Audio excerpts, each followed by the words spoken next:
Dans le climat social dans lequel les gens vivent présentement, on remarque qu'il y a une denrée rare quand il est question de structurer un projet, de développer une forme quelconque d'action, c'est la certitude.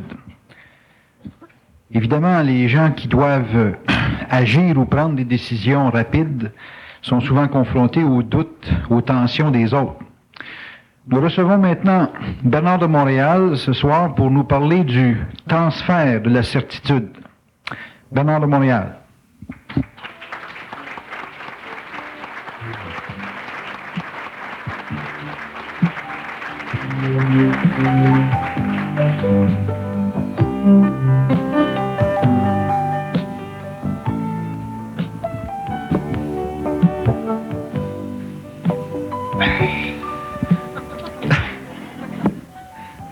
Un gros trou dans le siège, on dirait que maintenant on s'était assis là avant moi.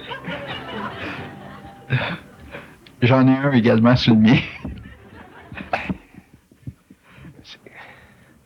Bonsoir Bernard. Bonsoir. Bonsoir Bernard, on parle du... Chose intéressante. Là. Oui. C'est vous qui rendez la situation intéressante. On parle du transfert de la certitude. Est-ce une possibilité, une illusion, une réalité?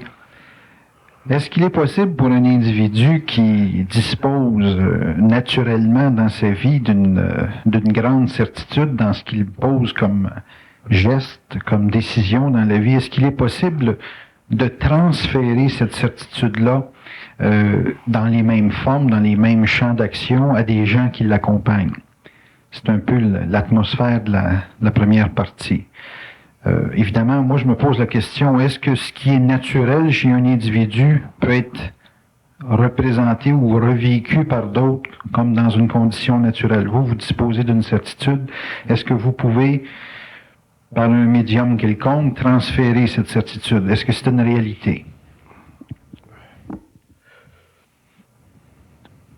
Pour transférer la certitude, ça demande un processus de rééducation.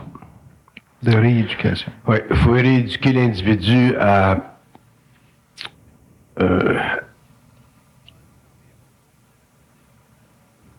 vivre plus près de sa conscience, plus près de sa réalité.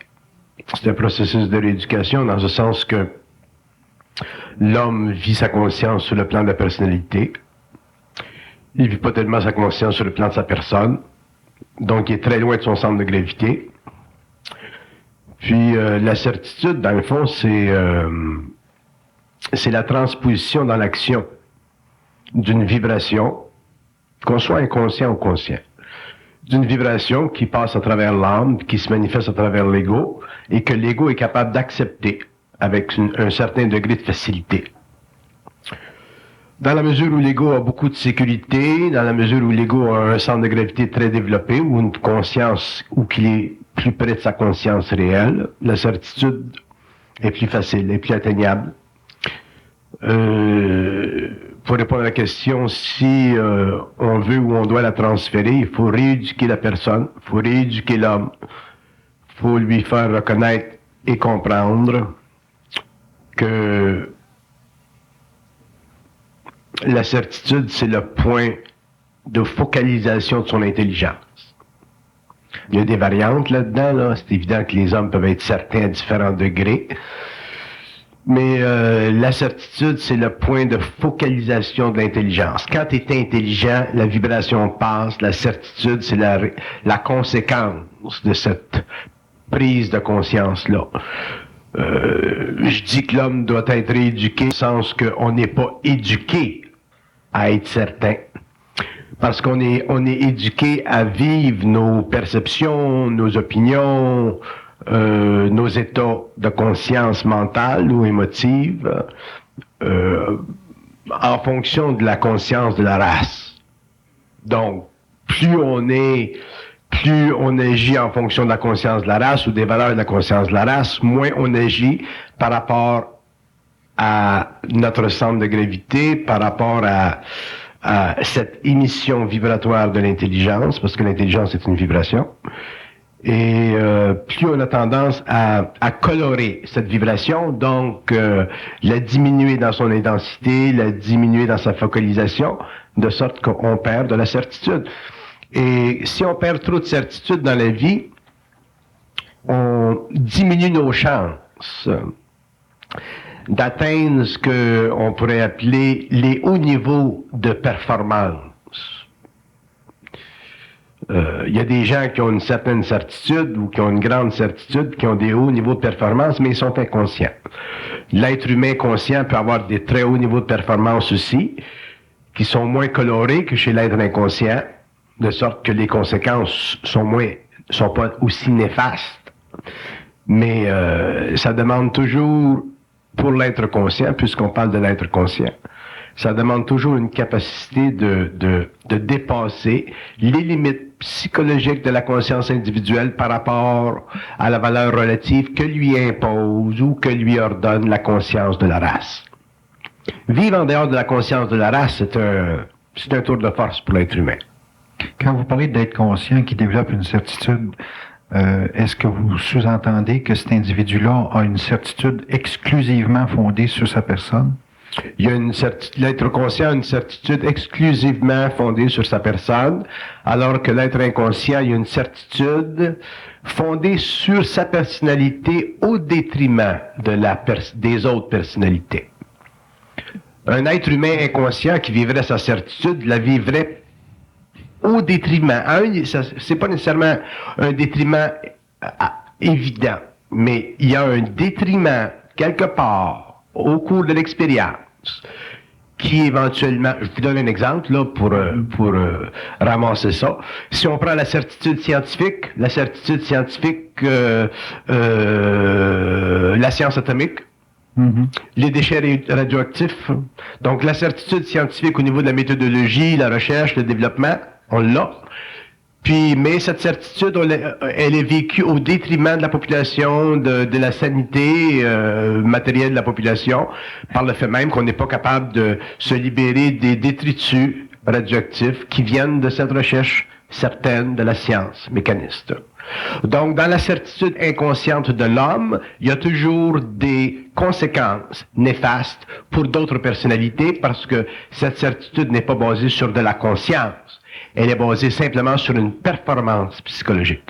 Alors que la certitude de la conscience crée, comme conséquence, une performance créative. Il y a une grosse différence entre une performance créative et une performance psychologique. Il y a des gens qui sont très performants psychologiquement, mais à cause de l'inconscience de la performance, au cours ou en conséquence ou par rapport à la conséquence de cette performance inconsciente-là, vous voyez au cours de la vie, après un certain nombre d'années, après une certaine génération, au niveau de la science, c'est la même chose, vous voyez qu'il y a des conséquences néfastes.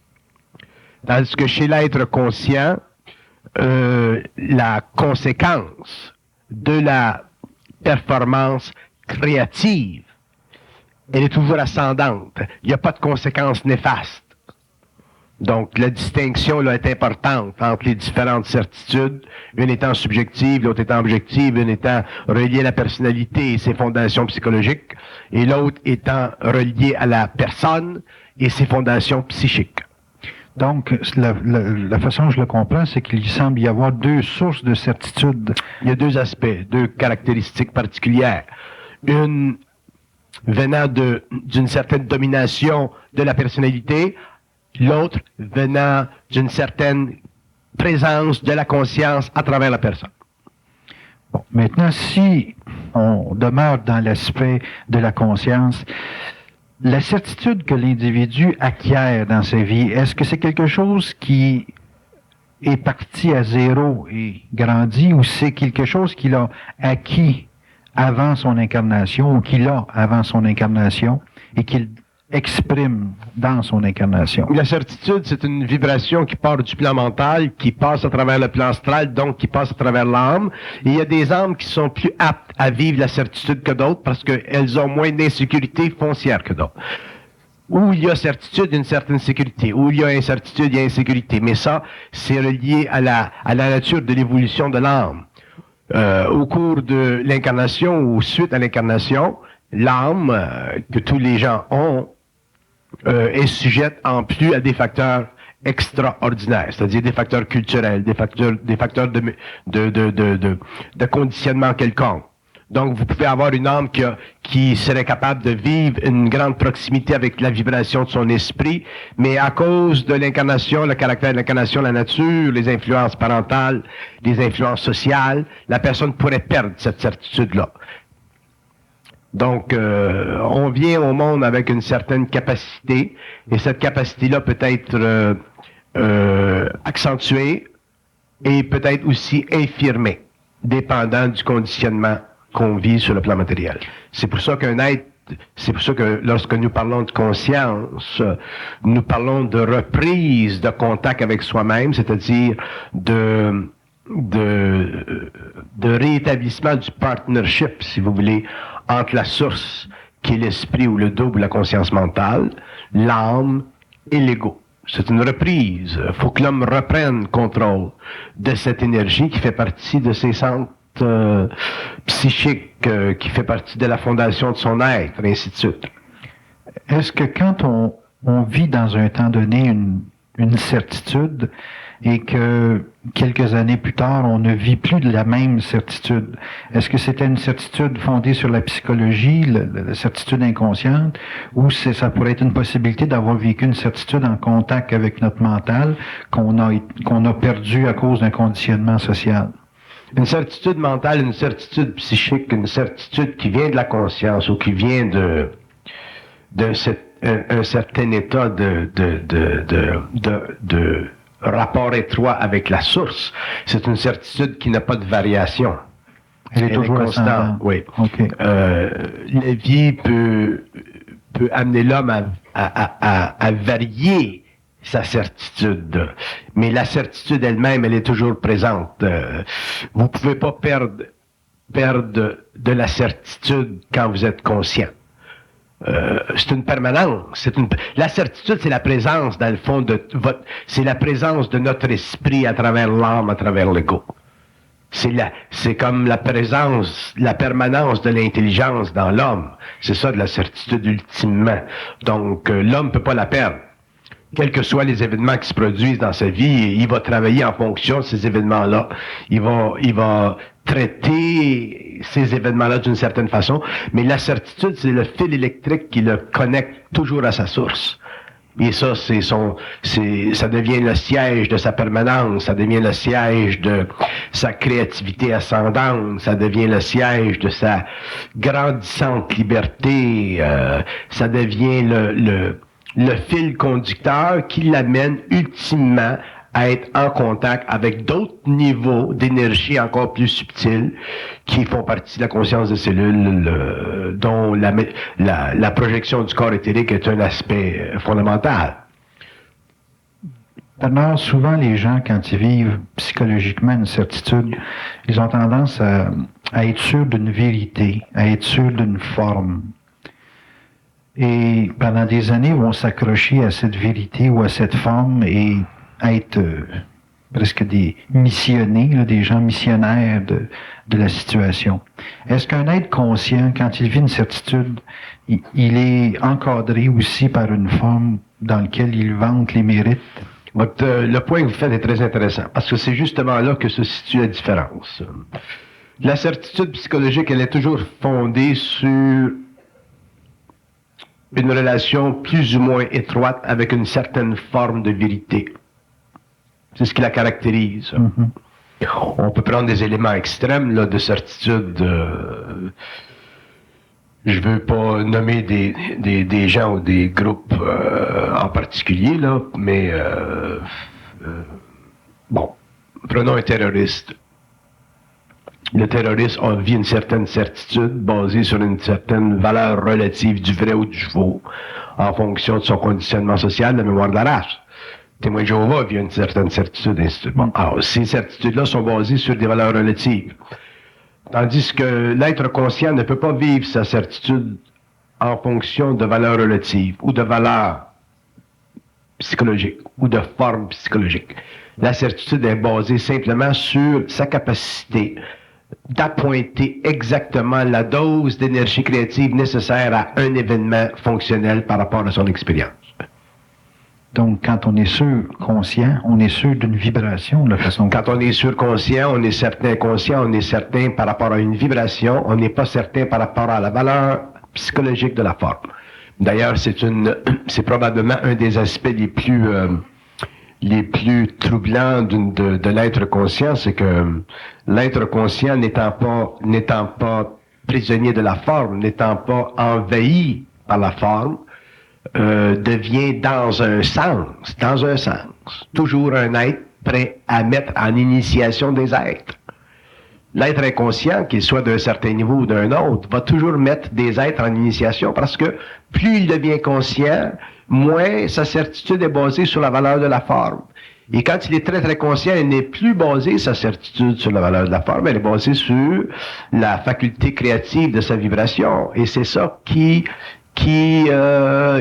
demeure et qui devient la clé fondamentale de son insurrection contre la forme. C'est le début de sa liberté. C'est le début de la liberté. Mais est-ce qu'à ce moment-là, être sûr, dans le sens d'être conscient, ça implique de ne jamais être encadré ou de ne vivre que par rapport à un état temporaire face à une forme? C'est pas l'encadrement qui est le problème. L'encadrement est nécessaire parce que l'encadrement fait partie de l'ordre. Évidemment, psychiquement, techniquement, un être conscient n'est pas encadré, n'est pas encadrable. Je vous donne un exemple, là. Moi, je pourrais être au coin d'une rue, puis il y a une lumière rouge, puis je pourrais aller dans ma tête, puis savoir si il y a une police qui m'attend. Bon. Ou si je peux passer sa lumière rouge sans frapper personne. OK. Ça, c'est un aspect. Par contre, l'être conscient ne peut pas agir comme ça, à moins que ce soit réellement important, qu'il y ait des conditions fondamentales qui fassent qu'il soit obligé d'aller au-delà de la forme. Mais normalement, non, parce que à ce moment-là, peut-être qu'une petite vieille au deuxième étage qui regarde, si elle voit une personne qui passe à la lumière rouge, là, elle va dire, les gens sont-tu stupides aujourd'hui? Donc déjà, l'être conscient aurait influé négativement sur sa conscience. Donc l'encadrement fait partie de l'ordre et l'ordre, ça fait partie, l'ordre à tous les niveaux, fait partie des limites nécessaires à l'évaluation psychologique et psychique d'une performance. Un être qui va au-delà d'un certain ordre, un initié peut aller au-delà d'un certain ordre, mais il va aller au-delà d'un certain ordre pour créer un autre ordre. Donc, si l'homme conscient brise les limites d'un ordre ou va au-delà des limites d'un certain ordre, c'est pour en créer un autre. Ça, souvent, les initiés vont faire ça. Donc, un initié va briser un ordre pour amener l'homme plus loin, puis ensuite, il va arrêter à un certain niveau, donc il va créer un ordre. Mais vous ne pouvez pas vivre en relation avec les hommes sans ne pas toujours respecter un certain niveau d'ordre. Une personne consciente, par exemple, seule, n'aurait plus d'ordre à vivre, n'aurait plus à s'assujettir à un ordre.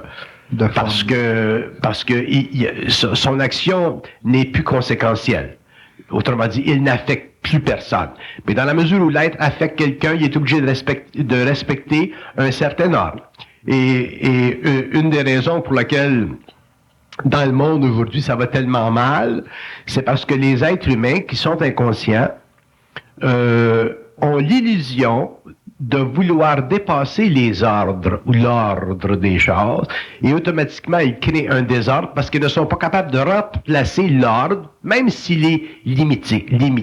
Ils ne sont pas capables de remplacer l'ordre par un autre. Ils ne sont pas capables de remplacer un certain niveau de désordre par un autre niveau de plus grand ordre. Ils créent un plus grand désordre. Donc, avec le temps, ça s'accumule, puis on finit, dans le temps où on est là, où plus ça va, plus il y a du désordre, parce que l'homme vit l'illusion de la liberté psychologique. Quand on dit, par exemple, le problème qui se passe présentement aux États-Unis, qui éventuellement va se produire dans le reste de la civilisation, parce que tout commence aux États-Unis, aujourd'hui, aux États-Unis, sont rendus à un point où le désir d'un individu est toujours mesuré en fonction de la valeur constitutionnelle de ses droits. Bon. Fait que t'arrêtes un bandit, il va dire j'ai mon droit constitutionnel. Tout le monde a son droit constitutionnel. Éventuellement, ça va changer ça. Parce que le monde, l'individu peut pas créer l'ordre qu'il veut. Donc, il y a des ordres qui doivent être respectés. Puis, c'est pour ça qu'aux États-Unis, présentement, il y a beaucoup de conflagrations, beaucoup de désordres, beaucoup de violations du territoire psychique de l'individu et que la vie psychique mentale de l'homme devient très difficile. C'est pour ça qu'il y a beaucoup de maladies mentales, beaucoup de maladies physiques. Donc, le phénomène de la certitude, c'est un phénomène qui est très ambigu quand on est inconscient parce que on n'a pas les moyens objectifs pour rivaliser avec une inconscience possible, dans ce sens que on n'est pas capable de voir jusqu'à quel point notre certitude, entre parenthèses, est intelligente. On n'est pas conscient des lois de conséquences. Tandis qu'un être conscient est conscient des lois de conséquences de sa certitude. Et étant conscient des lois de conséquences de sa certitude, automatiquement, sa certitude est toujours encadré dans un certain ordre, à moins que lui seul vive sa certitude par rapport à lui seul. À ce moment-là, il est plus régi par les lois de l'homme, il est régi par d'autres lois, mais là, ça n'a plus rien à voir avec la civilisation ou les conséquences de l'être en action de certitude par rapport à la civilisation. Bon, si je remarque, dans le phénomène d'avoir de la certitude en étant conscient, on doit être conséquent de l'impact de cette certitude, de cette conscience de l'ordre. Est-ce qu'on a une conscience qui est vibratoire de l'ordre ou si on a une conscience très détaillée de l'ordre qu'on a créé quand on est sûr d'un mouvement? C'est une conscience vibratoire. C'est strictement vibratoire. Donc, on n'est pas informé, vous parliez de la petite vieille qui regardait, on n'est pas informé qu'il y a quelqu'un qui nous regarde? C'est pas nécessaire. Bon. C'est une conscience vibratoire, ça fait partie de l'ordre de l'esprit, ça fait partie de la conscience de l'homme, ça fait partie de l'intelligence de l'homme, ça fait partie de la présence, ça fait partie de sa conscience. Tu peux pas arriver à une lumière rouge puis passer sa lumière rouge. Tu peux le faire. Tu peux le faire. Mais... si t'affectes rien. C'est ça. Mais t'es jamais sûr si t'affectes. Puis l'homme est pas suffisamment conscient pour savoir s'il affecte quelque chose. Mm-hmm. Donc, ça fait partie des lois. Bon. Maintenant, est-ce qu'on peut être sûr à un moment donné, d'une façon consciente, et ne plus être sûr dans un autre temps, pour d'autres situations, d'autres événements? Quand t'es sûr, t'es sûr. Bon. Donc, une personne qui est sûre dans une dimension est sûre pour l'ensemble des situations. Oui. Ça veut dire que les gens qui vivent de la certitude à un stage quelconque dans leur travail ou dans leur vie affective, c'est encore des certitudes d'ordre psychologique. Des certitudes d'ordre psychologique qui sont basées sur l'expérience, qui sont en fonction de l'expérience, puis éventuellement, cette certitude peut être totalement renversée. Alors, vous avez des hommes souvent ou des êtres qui vont vivre une certaine certitude, puis après ça, ils s'aperçoivent qu'ils ont fait une erreur, par exemple. Bon. Tandis qu'un être conscient qui vit une certitude ne connaît pas l'erreur, ne vit pas par rapport à l'erreur, parce que sa certitude n'est pas basée sur la valeur de la forme, elle est basée simplement sur le mouvement de la vibration. Mm-hmm. Est-ce que vous iriez jusqu'à dire qu'on est totalement intelligent ou on est totalement inconscient? C'est un ou l'autre, là. Non, on devient de plus en plus lucide dans l'intelligence, où on est grandement aberré dans le discernement de l'intelligence.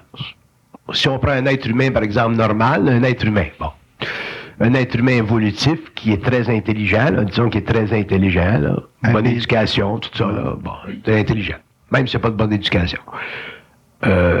Si sa conscience est manquante, on peut pas dire qu'il est intelligent. Il y a une faculté intellectuelle très développée, mais il n'est pas nécessairement intelligent. Intelligent, ça veut dire vibrer à son esprit. Ça, c'est être intelligent. Même si vous n'êtes pas très, très intelligent dans la forme, vous êtes très intelligent dans la vibration. Donc, vous pouvez prendre une personne qui est très éduquée, ainsi de suite, qui apparaît intelligent à une personne qui est moins éduquée. Mais l'intelligence, ça va plus loin que ça. L'intelligence, ça devient éventuellement une vibration qui, à ce moment-là, qu'elle soit appliquée à travers une forme très développée, comme l'intellect ou l'éducation, ou une forme plutôt simple, va toujours demeurer lumineuse. Bon, quand on a accès à cette forme d'intelligence, on a accès à cette certitude, est-ce qu'on est libre de l'erreur dans la forme? Dans la mesure où on est capable d'accepter la solitude de la vibration. Autrement dit, être capable d'accepter la liberté de l'erreur dans la forme, ça veut dire être capable de supporter la présence de son esprit. Faut jamais oublier que quand on parle de l'esprit ou qu'on parle du double, on parle d'intelligence sur un plan mental cosmique. Donc à ce moment-là, ces êtres-là ne sont pas régis par les lois humaines. Dépendant du niveau de fusion qu'ils ont avec l'homme ou qu'ils auront avec l'homme, l'homme, selon sa capacité de vivre, sa fusion avec cette source d'énergie-là, développera un niveau de liberté par rapport à l'erreur. Parce que l'erreur, c'est une évaluation psychologique de la forme. Exact. Tandis que plus l'homme est conscient, plus l'homme sera conscient, plus l'homme sera capable de supporter la solitude dans son intelligence, pas de son intelligence. La solitude dans son intelligence, autrement dit, la solitude dans sa lumière. Autrement dit, plus l'homme sera capable d'être au-dessus de la conscience relative de la mémoire de la race, plus il développera une certitude par rapport à l'intelligence, par rapport à l'énergie, par rapport à la vibration, donc moins il sera sujet au reflet que crée cette intelligence quand elle passe par les couches inférieures de sa conscience, donc plus il sera libre, plus il sera certain, plus il sera éloigné de l'erreur psychologique. Parce que l'erreur psychologique, c'est une réflexion de l'ego. Mais l'homme a toujours un certain ego. Donc, s'il fait une erreur psychologique, ça dépend de sa capacité de supporter son rapport avec la source qui lui permet de pouvoir se libérer de la valeur réflective de son erreur sur son ego, sur son écran mental, sur ses émotions. Et de continuer de sexualiser aussi. Pardon? Il faut qu'il soit capable de continuer de sexualiser. Ah, ben, à ce moment-là, il continue à sexualiser.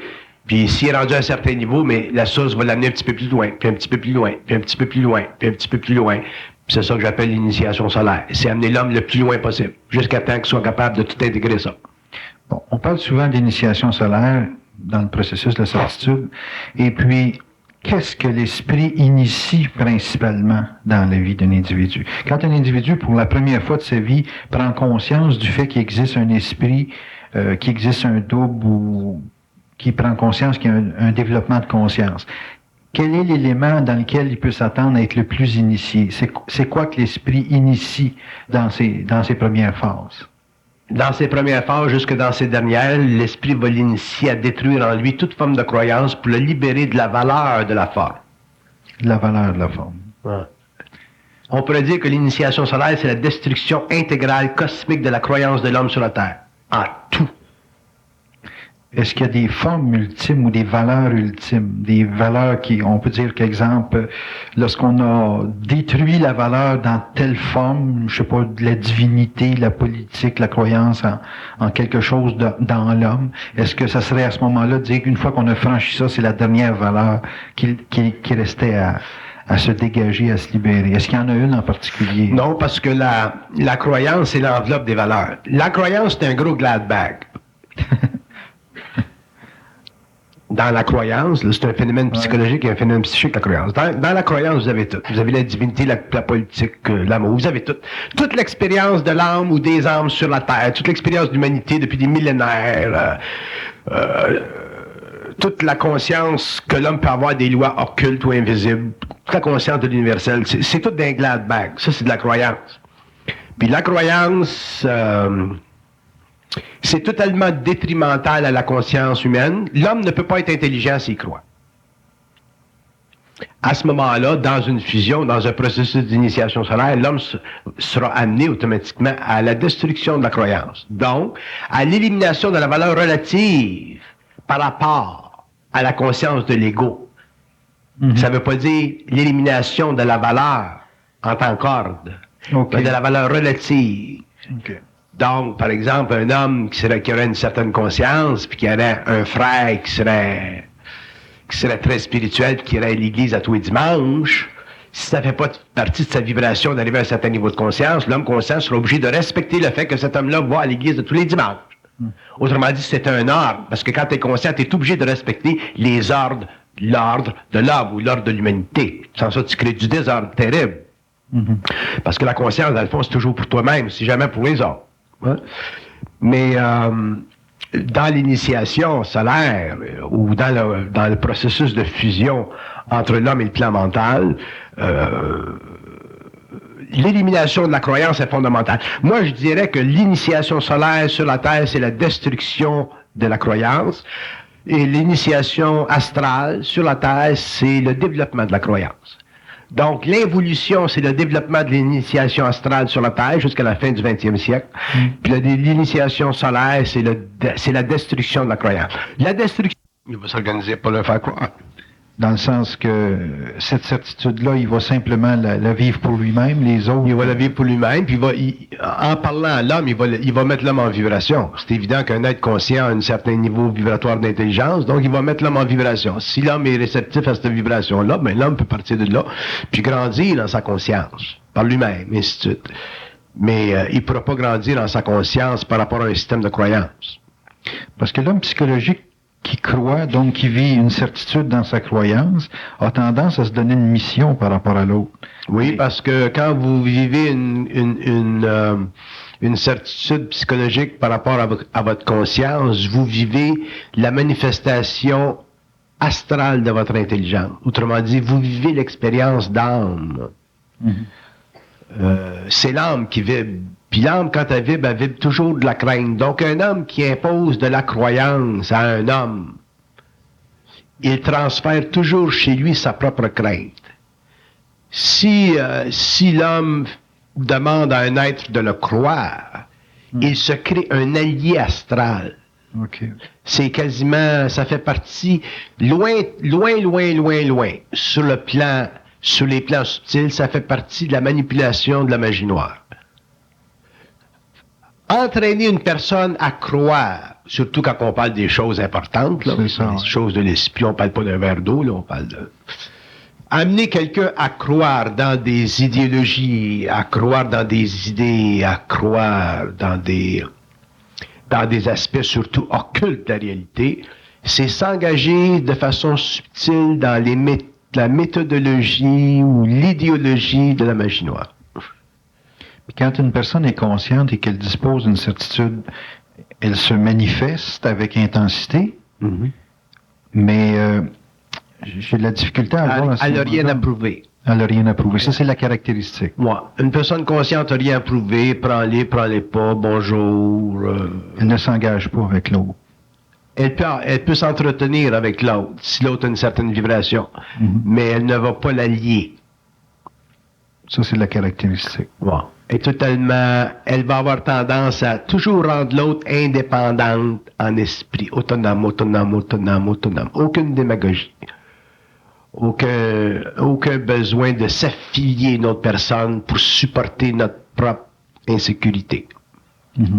Bon, à ce moment-là, une personne qui vit de la certitude, pourquoi elle s'intéresserait à une autre personne? C'est pas qu'elle s'intéresse, c'est le processus créatif qui est mis en vibration, qui crée la connexion. C'est pas la personne elle-même. Okay. C'est la parole, c'est le mouvement créatif de sa conscience qui engendre. Puis d'ailleurs, ça c'est intéressant que vous mentionnez ça parce que quand une personne commence à prendre conscience du processus vibratoire de la parole, au début, il est énervé, puis il parle, puis il veut parler, puis ça arrête pas, tu sais, ça parle pendant des heures, puis des jours, puis un jour, tu t'écœures de ça, tu veux plus parler. Il y a un temps, tu viens, une parlite, là, c'est une maladie. Fait que tu veux parler, pourquoi? Parce que l'homme commence à découvrir la parole. Avant, l'homme a jasé toute sa vie, fait que il a jamais rien appris. Là, il commence à apprendre un petit peu, il parle, c'est intéressant. Fait que lui, quand il parle, il apprend quelque chose. L'autre, quand il écoute, il apprend quelque chose. Fait que là, ça devient contagieux. Mais un jour, quand tu as parlé pendant 10 ans, 15 ans, tu veux plus parler, là, tu sais. Fait que là, là, tu fais attention quand tu parles parce que tu sais ce que ça crée. Tu sais, des fois, je compte l'histoire quand j'étais en avion. J'étais en avion, je m'emmenais de Los Angeles à Toronto, à travers Toronto. Puis j'étais après écrit, puis c'est évident, quand j'écris vite, puis je regarde pas, puis je fume une cigarette, puis j'écris. C'est mécanique. Bon. Là, il y a un type qui était assis à ma droite, puis qui me regarde faire ça. Fait qu'éventuellement, c'était trop fort pour ses reins, il est venu me voir. Puis quand il est venu me voir, j'ai dit « Bonjour, George, comment ça va? » Là, il est tombé en cours. Fait que là, comme c'était fait, là, j'avais fait l'erreur d'ouvrir ma trappe. Là, il a fallu que j'y parle. J'ai parlé de ses enfants à Toronto. Puis fait que là, j'arrive à Toronto. Bon, là, j'étais content là, de sortir de ma vie. Fait que là, je suis assis. Puis d'un coup, je rencontre quelqu'un que je connais qui arrivait de la Chine, de Pékin. Là, ça continue encore. Fait qu'il vient un point, fait qu'à cette heure maintenant, en avion, je m'arrange pour choisir mon siège d'avance, que je sais qu'il n'y a personne qui me connaît. Puis là, je peux faire mes affaires, puis je parle pas par ça. Sans ça, ça finit plus. Fait que l'homme, éventuellement, en arrive à contrôler sa parole. Mais ça prend des années. Parce qu'on est...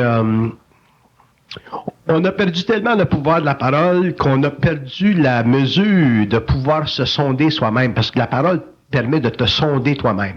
C'est comme si la parole permet de sonder ton infinité. Quand tu parles, tu sondes ton infinité, dépendant de ce que tu parles, dépendant de ce qu'on te demande. Bon. Fait que si vous me demandez une question très, très occulte, que j'ai jamais parlé, là, je commence à la parler, donc ça me permet de sonder ça. Fait qu'au début, c'est intéressant parce qu'on n'a jamais été capable de se sonder soi-même.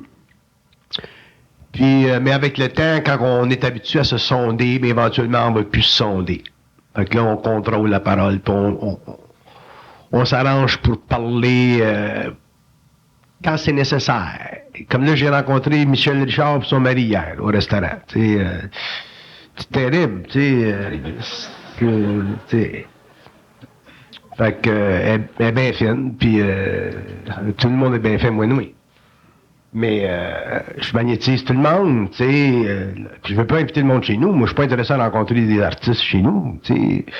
Fait que, mais comme il est bien fin, j'ai parlé bien plus de lui que d'elle. Puis j'ai dit, c'est pas toi qui m'intéresse. C'est pas Michel Richard qui m'intéresse. Toi, tu m'intéresses pas. Lui m'intéresse. Puis je vais te dire pourquoi est-ce qu'il m'intéresse, parce qu'il est sincère, il est insécure, il est fin, il parle trop pour rien. Mais j'ai dit, une personne qui le rencontre, faut que tu le prennes comme il est. Faut pas que tu interprètes ce qu'il dit. Si tu interprètes ce qu'il dit, tu vas penser qu'il est snob. Puis si tu le prends comme il est, tu vas réaliser que c'est un petit gars qui est insécure, qui a travaillé bien fort, puis qui est sincère. Puis là, j'ai parlé, puis les waitresses nous écoutaient, les waiters nous écoutaient, puis là, ça arrêtait plus dans le restaurant, tu sais. Fait que c'est toujours de même. Faut que j'apprenne à fermer ma gueule. Tu veux dire? Mais des fois, c'est le fun, tu sais. La question qu'on se pose souvent, c'est qu'une fois qu'on a une connexion... Ce qui arrive quand tu arrives à un certain niveau, tu connais tout le monde, tu sais. Fait que si tu parles à quelqu'un qui te connaît pas, puis tu le connais, là, il vient tout croche. Tu t'en as plus de secret, tu sais. T'as qu'à parler, puis ça sort, puis ça sort, puis ça sort, puis ça sort. Fait qu'à un certain moment donné, il faut que tu contrôles ça. Sans ça, tu magnétises l'être humain, tu sais. Puis après ça, il dit, tu m'as investi chez nous, tu fais l'erreur de dire, oui, t'es fait à l'os. Après ça, c'est Radio-Canada qui arrive chez vous, tu sais. Fait qu'il faut que tu mettes un stop à ça. Oui, mais si votre contact, si votre esprit veut vous faire... Mon cher, l'esprit, c'est un vampire. L'esprit, c'est un vampire, le plan mental, toutes les forces cosmiques, l'homme va comprendre ça un jour. Quand l'homme va comprendre ça un jour, l'homme va avoir tout compris. Les forces cosmiques, c'est totalement vampirique, pas dans le sens astral du terme, mais dans le sens qu'on est totalement niaiseux. Puis quand on devient niaiseux, quand on cesse d'être niaiseux, on commence à comprendre la game. Quand tu comprends la game des plans invisibles, et ainsi de suite, ou de n'importe quel plan, mais tu deviens bien lucide. Puis là, ils sont contents parce que c'est ça qu'ils veulent. Mm-hmm. C'est ça l'évolution. Sans ça, il n'y a pas d'évolution possible. C'est terrible de croire. C'est terrible. Si l'homme savait comment c'est terrible de croire. Y compris eux autres. Eux autres le savent encore plus, c'est des êtres intelligents. Non, mais je veux dire, nous, par rapport à notre source, croire, là, ça va jusque-là. Ils sont même pas intéressés à ce qu'on les croit. D'ailleurs, dans la fusion, dans le processus de fusion, ils vont tout faire pour détruire ça parce que sont très, très conscients de la déchéance humaine à cause de ça. L'homme, c'est un être de lumière. L'homme n'a pas besoin de croire à rien. L'homme, il est connecté à sa source, il est sa source. Il faut qu'il intègre cette source-là, puis éventuellement, il devient cette affaire-là. Ça fait que, puis ça va être très long. D'ailleurs, l'évolution de la race racine, c'est ça. L'homme ne peut plus croire. Regardez ce que ça a fait en Russie, en Allemagne, The American Dream. L'homme ne peut plus croire. L'homme va le réaliser un jour. Bernard, il y a beaucoup de gens qui... C'est plus qu'une impression, ça en est presque une certitude pour eux autres. Ils ont l'impression très forte que leur certitude vient de leur source. Est-ce que c'est réel? Ah, ça, c'est intéressant, ça me question. Ça, c'est intéressant. Ça, c'est l'aspect le le plus subtil, le plus dangereux de la croyance. Parce que si vous prenez le verre ici, la source c'est l'eau, puis le container, le verre, c'est l'homme. C'est l'ego. Un sans l'autre n'a aucune fonction. Si t'as pas de verre, tu peux pas boire l'eau. Si t'as pas d'eau, tu bois rien. Fait que l'être humain conscient, c'est ça. L'être humain inconscient, il vit moins de la forme, il vit plus de l'eau. Il n'y a pas d'équilibre, il se fait prendre. L'être humain inconscient doit, surtout je parle de l'être humain spirituel, là, qui avance, qui est avancé sensible, doit comprendre ça. Que ces forces-là sont sur des plans totalement prépersonnels. Puis l'évolution de l'homme, la fusion, qui est un grand événement sur la Terre et dans le cosmos, dans l'univers au large, la fusion demande que l'homme en arrive un jour à totalement intégrer cette énergie-là. Pour pouvoir vivre sa réalité, son unité, sa fonction. Parce que l'être humain a une fonction, le verre a une fonction, pas que l'eau qui a une fonction. Puis l'involution, les systèmes de croyance spirituelle de l'involution nous ont amené à donner plus d'importance à l'eau qu'au verre. Puis il faut que ça soit renversé, ça. Donc l'homme va apprendre à intégrer ça. Mais les forces vont toujours tester l'homme dans la croyance, parce que les forces savent que c'est là que l'homme est le plus vulnérable. C'est très difficile, vous savez, de vivre sans... C'est très difficile pour l'être humain de s'imaginer qu'est-ce que c'est pas pouvoir croire. Dans les registres que vous parlez, c'est effectivement très difficile. Parce que si on a une relation avec une source et que ça n'est pas parlé de l'extérieur, mais c'est vécu intérieurement, on a l'impression d'une force qui vient pas de nous. Là, Donc, mais c'est une force qui fait partie de nous. Puis ce que l'homme ne sait pas, c'est que la force qui vient, ou la force qui se manifeste en nous, la communication qui se manifeste en nous, cette conscience-là, elle peut être facilement stérilisée. C'est pour ça que il s'agit pas pour l'homme de croire, surtout c'est très dangereux, il s'agit pas pour l'homme de croire que sa source ou sa communication vient de la source. Il s'agit pour l'homme d'être totalement indépendant en esprit. C'est-à-dire être intelligent ici. Si l'homme est intelligent dans sa vie, autrement dit, si l'homme dans sa vie se crée un ordre, si l'homme se protège constamment dans sa vie, à ce moment-là, il est intelligent. Si l'homme se protège pas, il n'est pas intelligent. Fait que c'est pas de reconnaître. Éventuellement, l'homme le saura, le reconnaîtra, pourra voir les paramètres qui l'incitent à la différence entre l'astral et le mental. Ça devient éventuellement évident. Mais au début, c'est pas évident. Puis la seule chose qui est évidente pour l'homme au début, c'est de prendre conscience de l'importance de mettre toujours de l'ordre dans sa vie. Si l'homme croit les forces intérieures qui lui parlent, il est fait. Parce qu'il n'y a pas le discernement. Puis il est loin de la lucidité. Le besoin de croire chez l'homme fait partie de son insécurité fondamentale. Fondamentale. Mais alors, quand une personne dispose d'une ressource comme vous avez en avion un contact avec un étranger, puis vous lui décrivez sa vie, vous créez des impressions extrêmement fortes chez l'individu. Quand vous disposez, pour les gens égoïquement, d'un talent de cet ordre-là, c'est une forme de pouvoir, c'est une sorte de capacité de se véhiculer dans toutes les formes, ça donne une mobilité extraordinaire.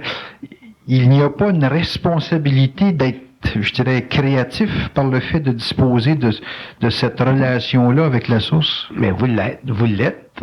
Quand vous parlez de quelqu'un, quand vous parlez de quelqu'un, là, il y a, dans cette faculté créative-là, il y a des dimensions, il y a plusieurs façons de parler d'une personne, comme dans l'expérience dernièrement où je parle de cette dame, de cet artiste-là et de son mari. J'ai fait exprès pour mettre l'emphase sur son mari plutôt que chez elle. Parce qu'elle, elle l'aime, son mari. Lui a besoin, c'est bon pour son moral, de voir que quelqu'un qui peut, le comprendre, ainsi de suite, parce que c'est pas en société que ça se fait. Sa femme le comprend peut-être, mais en société, surtout dans ce monde-là, il n'est pas nécessairement facilement compris. Donc, de mettre l'emphase sur lui au lieu de parler d'elle, c'est déjà l'aider lui, donc c'est déjà lui donner quelque chose, puis c'est déjà donner à sa femme la confirmation que son sentiment par rapport à lui est pas mal juste, dans la mesure où un pur étranger qui peut aller chercher cette vibration-là. Donc, ça fait partie du pouvoir créatif. Mais quand je parle de responsabilité, je parle surtout au niveau du fait que ça, à cause d'une capacité, ça engage. Tu sais, c'est comme quelqu'un qui dispose d'1 million. Ah, mais faut pas que vous engagiez trop. Faut pas que vous parliez trop. Il y a une mesure. Vous l'avez la mesure. Si je l'avais invité chez nous, ça n'aurait pas été bon, parce que si je l'avais invité à ma maison, mais ça aurait continué encore, là, tu crées des amitiés, tu crées des alliances, puis ça finit plus. Fait qu'il y a une mesure, puis tu le sais quand arrêter. Mais ça fait partie de la lucidité. Si je les avais rencontrés en 1972, peut-être que je ferais encore après leur parler à soir, tu sais. Mais aujourd'hui, maintenant, j'ai tellement réduit mon contact avec l'homme que quand je le fais sur une base très courte, très intense, qui peut lui servir, puis je m'en vais après. Donc, dans la vibration, il y a une mesure, il y a un ordre, il y a une mesure. Puis t'es sensible à cette mesure-là. Tandis que probablement avant, en 72, j'aurais pas été sensible à cette mesure-là parce que j'étais pas capable de la contrôler, cette énergie-là, comme aujourd'hui. Tandis qu'aujourd'hui, c'est une seconde nature. Donc ça fait partie de la lucidité. Éventuellement, plus l'homme va être conscient, plus il va être capable de mesurer la dose. Il y a une dose. Tu parles à l'être humain, il y a une dose. Il y a des gens, tu peux leur parler de temps. Il y a d'autres personnes, tu peux leur parler de temps. Il y a d'autres personnes, tu ne leur parles pas en tout. Puis tu le sais, c'est dans la vibration. Donc ça fait partie de ta sensibilité intérieure. Ça fait partie de ton intelligence, ta conscience, ta certitude.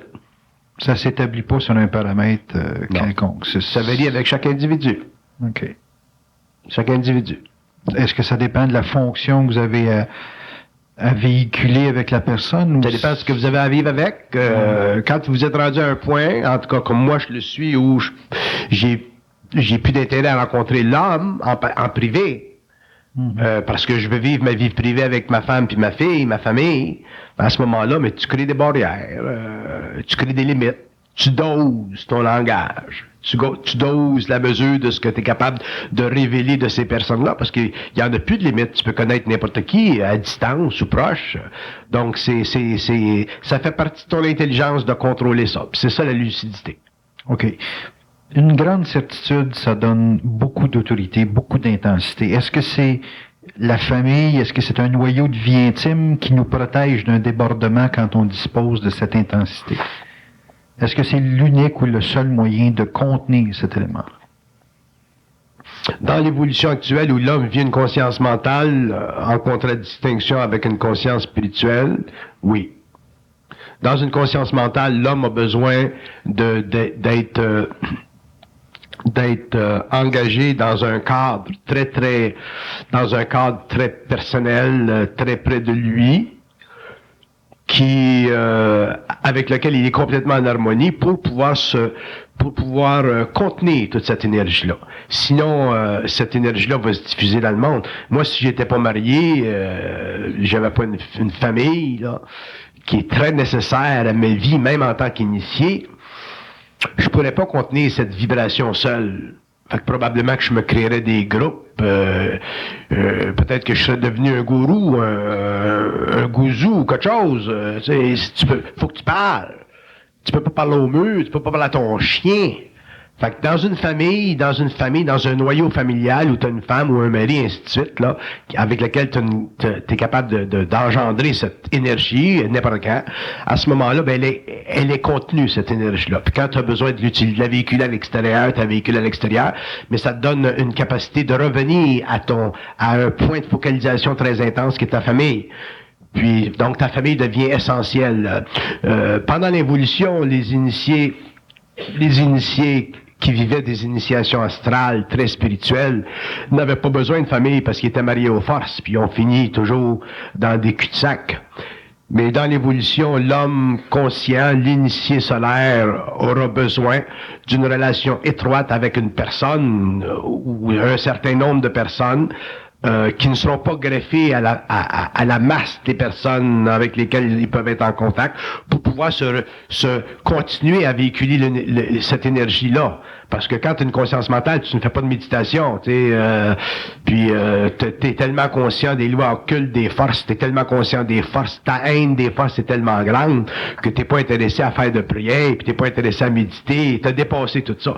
Fait qu'à ce moment-là, l'être humain, l'amour que t'as pour l'être humain contrebalance l'amour spirituel que tu peux avoir pour les forces occultes. Et ça, c'est le début de la conscience de l'homme nouveau. Si vous me demandez qu'est-ce que c'est la marque de l'homme nouveau, ça sera sa capacité d'aimer plus l'homme que les forces occultes. Et ça demande beaucoup de discernement.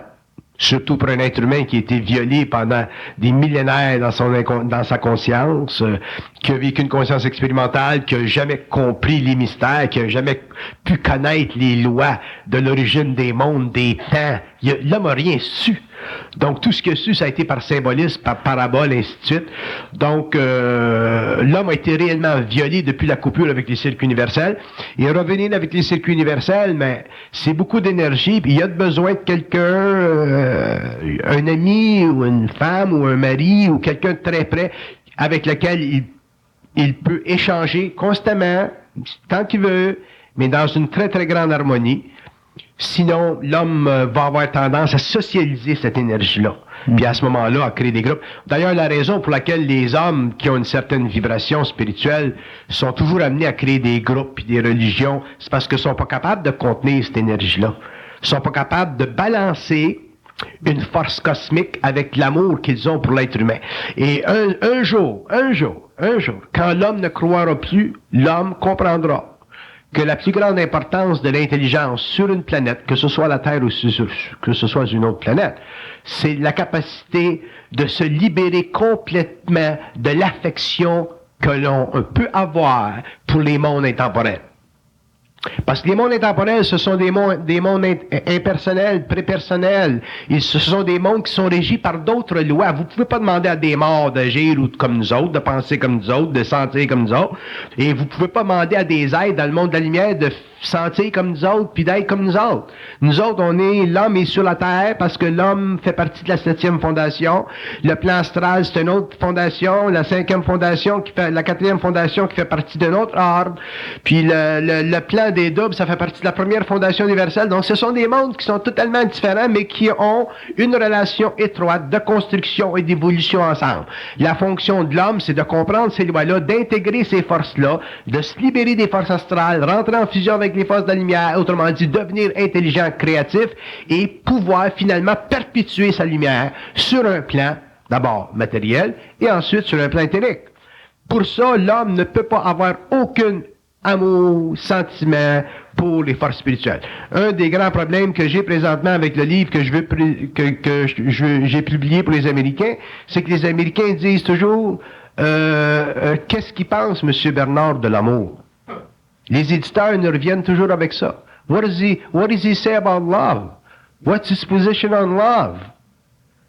Puis quand ils voient le manuscrit du livre qui a été écrit pour eux autres, là, ils sont tous énervés parce que ils sont pas capables de lire le livre puis aller chercher une méthode là-dedans puis dire bon ben on a lu le livre, là, puis après avoir lu le livre, on va être fusionné. Ah, ouais. Ils l'ont pas, ça. T'sais, ils veulent toujours des formules. C'est 5,95 pour une douzaine de formules. Ça marche pas de même, fait que c'est bien difficile pour eux autres. Tout le mouvement New Age aux États-Unis, là, ils sont bien énervés avec le livre. Ah, le livre est bien intelligent, c'est bien intéressant, mais ils sont bien énervés. Pourquoi? Parce que ils sont pas capables de sentir qu'est-ce qui va nous donner le livre.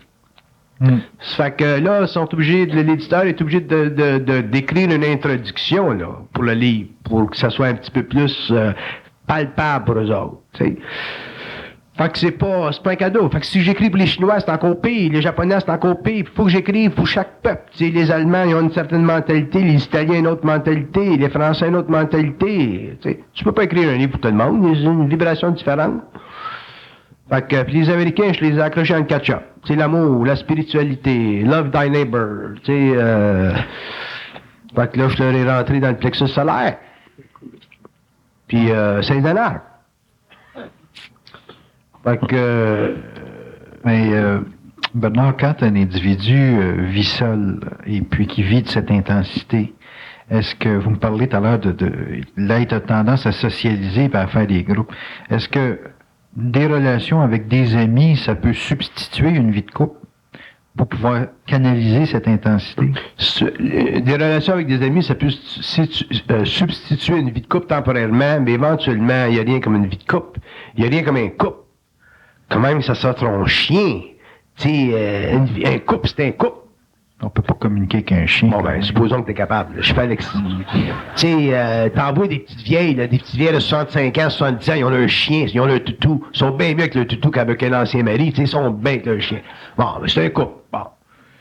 Mais, il y a un couple, c'est un couple. C'est, un couple, c'est, un couple, un homme pis une femme, ou un homme pis un homme, pis une femme pis un homme, tu sais, whatever. Un chien.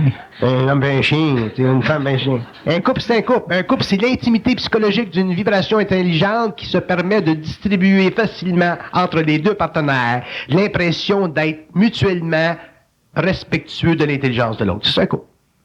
Mais on peut respecter l'intelligence d'un ami. Ben oui, mais ça, c'est pas un couple.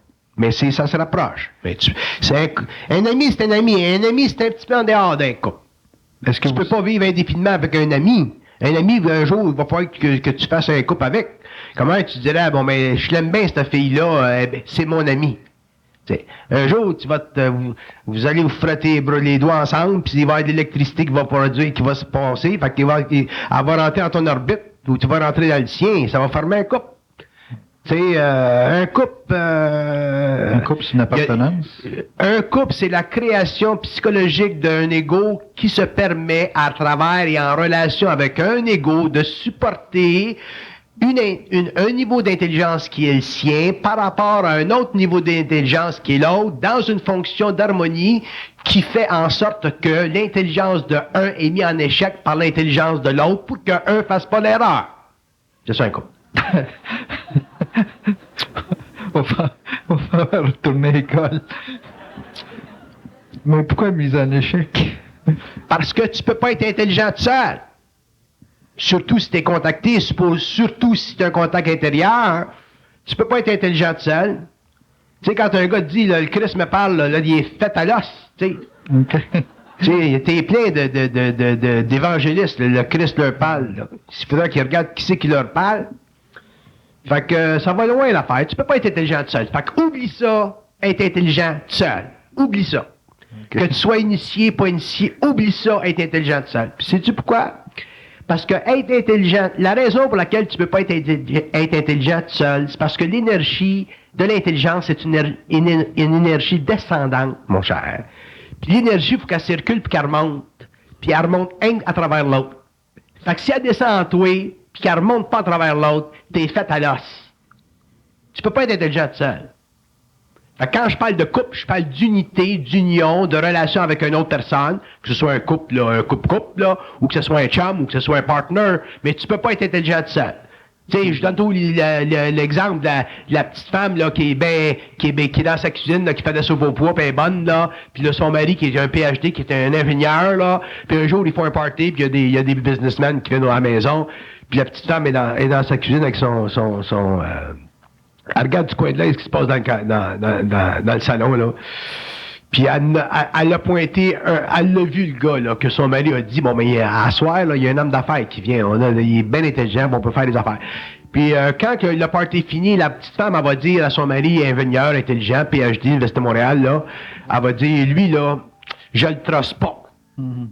Puis là, le gars, lui, il va être intelligent tout seul, il va dire à sa femme, qui est, entre parenthèses, bien simple, là, qui fait de soupe au pois, il va dire, toi, qu'est-ce que tu connais dans les affaires? Mets-toi donc tes affaires. Là. Moi, j'ai un PhD, j'étais un ingénieur, lui, c'est un ingénieur, on sait que... Puis 3 mois après, la première chose que tu sais, le gars le pauvre. Elle dit, je te l'avais dit, hein? Puis là, elle se mouche avec son apron, là, comment ça fait ça? Son tablier, puis elle pleure. Elle dit, je te l'avais dit, mon amour, hein? Puis là, on dit, wow, tu me l'avais dit, wow.